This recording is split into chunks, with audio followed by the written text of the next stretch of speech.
Hi everyone, welcome to the Science Online lesson.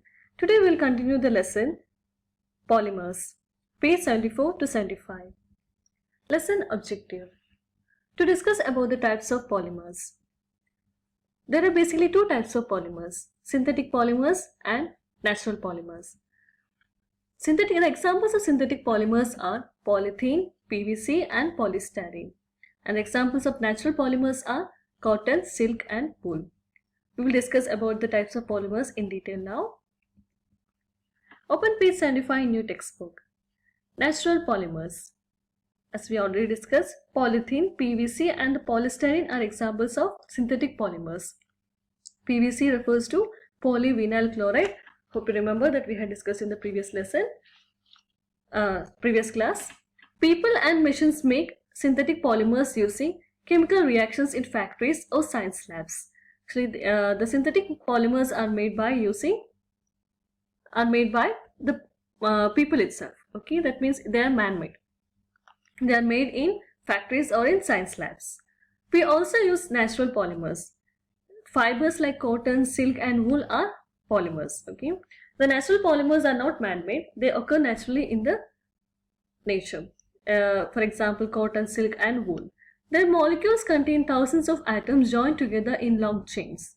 Like synthetic polymers, they also consist of thousands of atoms joined together in long chains. The natural polymers are made in chemical reactions in plants or animals. They are obtained by the chemical reaction in the plants or animals. Let us see some of the examples of synthetic polymers. I hope all of you know all these things. These are the polythene bags. These are the PVC pipes and this is the polystyrene cup. All of this we are using in our day-to-day life, right? Now let us see the examples of natural polymers. Of course, the cotton clothes. The cotton clothes are obtained from the cotton plant. From the cotton plant we will obtain the cotton. From the cotton we are processing to make it as clothes. And next is silk. These are silk clothes. The silk clothes are obtained from the silk thread. The silk thread is obtained from the silk worm. This worm produces a thread-like structure. From that thread we are producing the silk. Then woolen clothes. Of course, you know the woolen clothes. They are made from sheep. They are made from the sheep.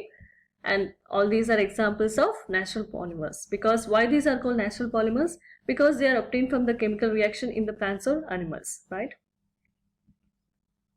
Name one synthetic polymer and two natural polymers. The example, as we already discussed, the example of synthetic polymer is polythene and the example of natural polymers are cotton, wool and silk. Eating polymers. Can we eat cotton or wool? No, right? But there are polymers that we can eat. Do you know that? Yes, of course. Some natural polymers are vital for survival. The most important example of a natural polymer is starch. In bread, potatoes, rice, pasta, all these have starch. And this starch is also an example of a polymer. The plants make starch molecules. Hope you remember the photosynthesis process. What is the chemical reaction of photosynthesis?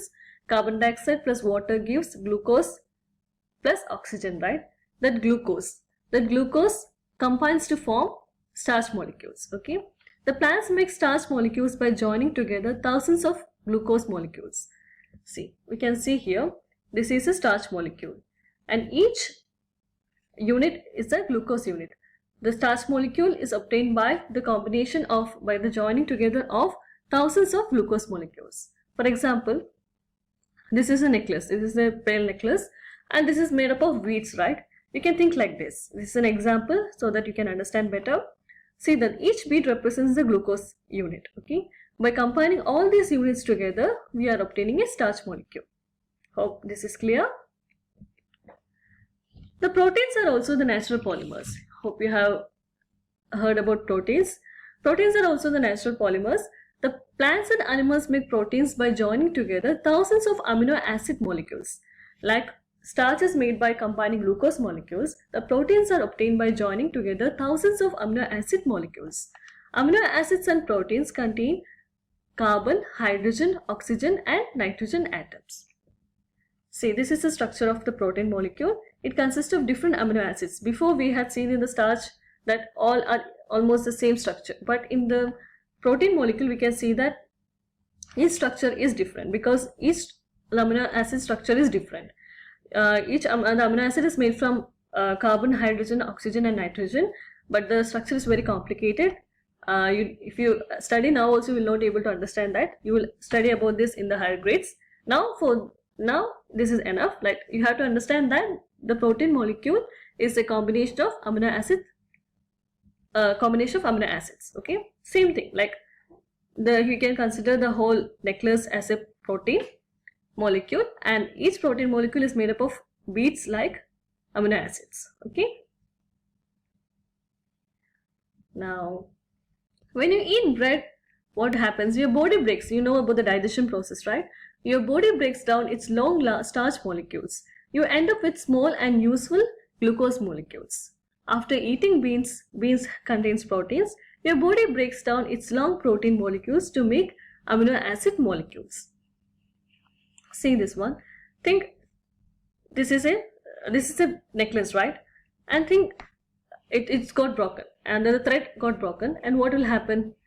Only the beads will be there. This is what happens when the digestion process occurs. Okay, this is a protein molecule. This is a protein molecule. This is a long chain of protein molecule. And when what happens during the digestion process, what will happen? It is broken down into amino acid molecules. Protease is an enzyme. You don't have to study about it much, but just I will tell you, protein is an enzyme that helps in the breakdown of protein. Enzymes are the chemicals that are inside our body. You don't have to study about it much. So this is a thing that helps in the digestion of protein molecule. After digestion, what happen? It will be divided into, splitted into amino acid molecules. It will be broken down into amino acid molecules. Okay, the same thing happens here also. The digestion of starch. The starch is broken down into glucose and then transported by the blood around the body. Here this is the starch molecule. It consists of glucose units, and after digestion what will happen? It will be divided into glucose units. It's also called as sugar molecules. Okay, hope this is clear. Okay, now name 2 polymers you must eat. Which are the 2 polymers you must eat? Of course, starch and proteins. What does your body do to these polymers? What does our body do? Our bodies break down these polymers into smaller units, right? Okay, hope this unit is clear. Okay, thank you so much.